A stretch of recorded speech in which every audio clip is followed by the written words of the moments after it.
In Exodus 16, the Israelites have just escaped slavery in Egypt and the tyranny of Pharaoh. And now they have to make their way across the desert in order to get to the Promised Land. But the desert is not an easy place to be. After only a few days, these Israelites start to become hungry, and they start to grumble. And God responds. God brings down bread from heaven. This bread would satisfy his people who'd been grumbling. When this bread rained down, the Israelites didn't fully comprehend what it was, so they called it manna, which means, what is it?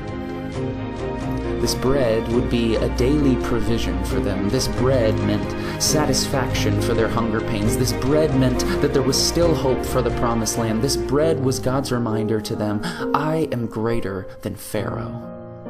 I am a God who always provides for my people. And yet even with this bread in their hands, an entire generation of Israelites lived and died in that desert, never seeing the Promised Land. Fast forward now, nearly 1,500 years later, and God's people are still grumbling. And they're under the tyranny of another type of Pharaoh, the Roman Empire.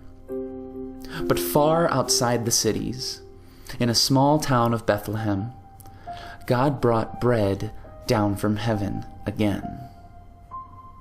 This bread would once again satisfy his people who'd been sinning.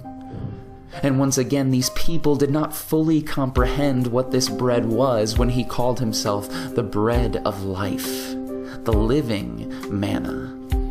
This bread of life would not just be a daily provision. This bread was an eternal provision. This bread means that salvation is coming. It means that we don't pass away before entering the Promised Land. With this bread, we're given eternal life. With this bread, we're given communion with God. With this bread, we will never hunger again. With this bread, God is saying once and for all, I am a God who always and forever provides for my people.